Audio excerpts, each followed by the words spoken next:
This week, we talk about a new Davidoff Ultra Premium, a new tubo format for Padron, and some good news if you're planning on visiting Cuba. All that and more, so stay tuned.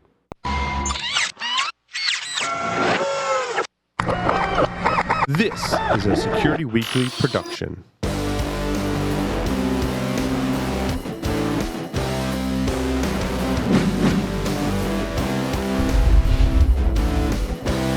Welcome, everyone, to Stogie Geeks News for October 14th, 2016. I'm your host, Paul Asadorian, broadcasting live from G Unit Studios in Rhode Island. Will Cooper is on the line from North Carolina. Welcome, Will. Hey, Paul. What's going on, my friend? All good, all good.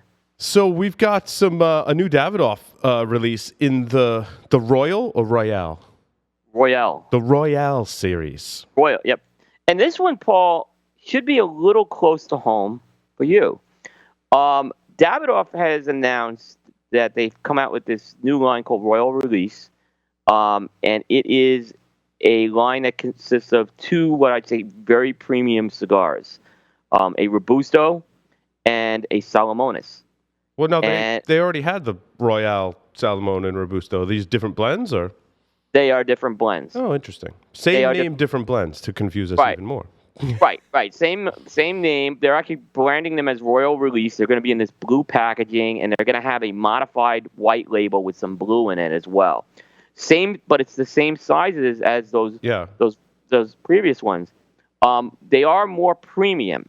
So the Robusto is going to have a price tag of $80. Wow. And the Salomones is going to have a price tag of $100. Wow. Well, I mean, you're better off with the Salomon. I mean, if you're going to pay $80 for a Robusto, you might as well pay $100 for the Salomon. Yeah, exactly. So they are. It is a different blend completely, highlighted by they have a proprietary wrapper called Aromateca Dominicana that they're growing. Mm-hmm. But it goes back to when we had Gurker on the show. Absolutely, I was thinking the same thing. Davidoff's not. People saying, "Well, it's Davidoff selling me $100." They're not aiming this for. I don't think they're aiming this for you and I. They're aiming this for a luxury segment in the market to do this with.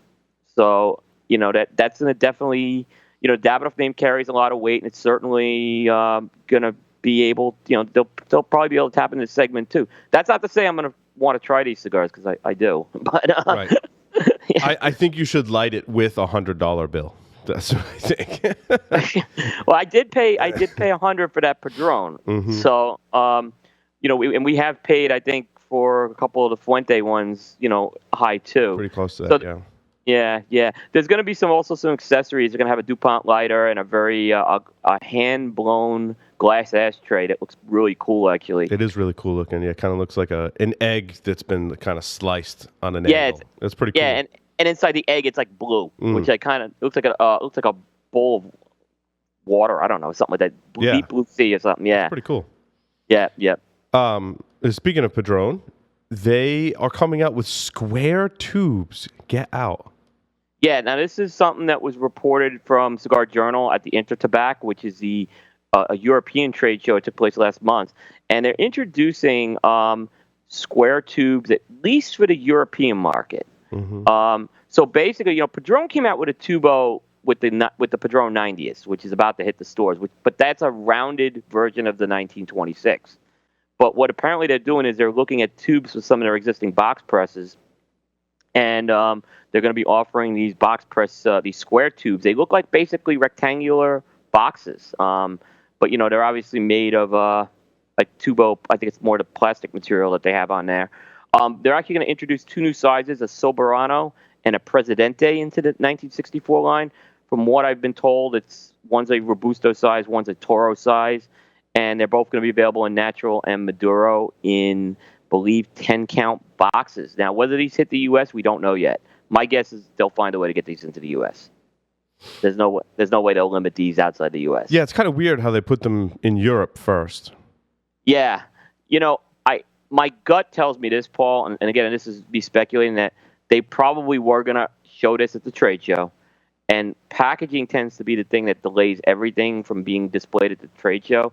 And if they couldn't display those tubes, then it probably was not worth doing. So I still have a hunch we're going to see these things in the U.S. But again, right now there's nothing from Padron to say yes or no as far as that goes. So, Will, your link in the show notes took me to a different article about Gabriel Alvarez, which is funny. Yeah, we should mention Gabriel Alvarez. He's working for Casa Cuevas. Yep. Yeah, so he's he had left Maya Silva a couple weeks ago. He's taken on a national sales role with a company called Casa Cuevas, which up until now has been a production company. Mainly, they held a factory in the Dominican Republic that produces cigars for Gurkha, the old Tarano brand, and San Lucia. Well, now they're introducing their own brand called Casa Cuevas into the U.S.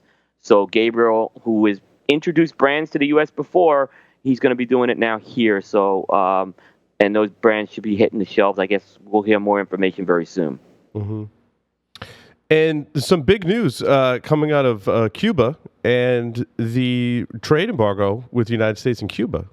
Well, yeah. So here's where there was some further easing of the restrictions that happened this morning.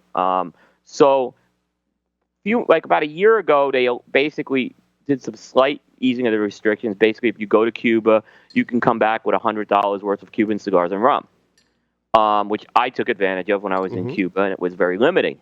Now they've come out with, I'd say, a more wider easement of the restrictions to the point where, but it doesn't lift the embargo. It's kind of where I'm getting at. So let me explain what that is. So right now they've lifted restrictions on bringing Cuban goods into the U.S. So now if you go to Cuba, you can bring back as many Cuban cigars and as much Cuban rum as you want.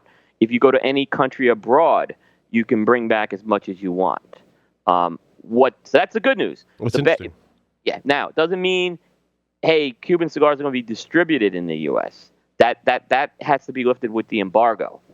But I can take an empty suitcase with me to Cuba, fill it up, and come home. Yeah, you'll pay the duty. You'll pay the duties on it. But yes, you can do that. Now, what you can't do is you can't sell them in the U.S. Correct. I can use them for my own personal consumption, which is fine with me. Yeah, I mean, so well, depending on how. So, what is the duty tax on cigars coming back from Cuba? Yeah, see, I don't know exactly because we were allowed $100, which wasn't much. The $100 you didn't have to declare and pay a tax on? The answer is they didn't check. They didn't ask me how many cigars I brought back. But from what someone told me, I don't think you have to do that. Okay. One of the guys from Smooth Drawers mentioned that to me this morning. So yeah. But that's it's still a. I heard, man, I'm hearing retail is just flipping out on this. I'm like, relax, guys. It's just you can bring the cigars back. People were doing it anyway. Yeah. They were bringing it. Like if they were going to Europe, they were bringing back Cuban cigars. So just relax. You guys going to be fine. But it's good news. It's very good news. But I think that's all the president can now do until the embargo is lifted. So I think he kind of maxed out things right now. Mm-hmm. Well, certainly very interesting. Yeah, yep. I don't think it's going to have an impact on the retailers. No. The amount of consumers that are traveling to Cuba and bringing back cigars is very, very small. It's mostly people in the press and media, not necessarily going as press and media, but going on a trip that work in the industry. Yeah, exactly. So, again, I think people who are also going to bring back a lot of cigars from Cuba, like let's say if I go again, I'm going to bring back a lot of cigars, but it's not going to cut into what I buy in the U.S., so it's just going to be more cigars. So I think a lot of folks fall into that boat who are going to make significant purchases. Right. Yeah. Awesome. Well, that is Stogie Geeks news for today. Make sure you tune in to the main Stogie Geeks show every Monday evening, 6:30 p.m. Eastern Time, StogieGeeks.com/live, where we broadcast live on YouTube and now Facebook. So make sure you check us out.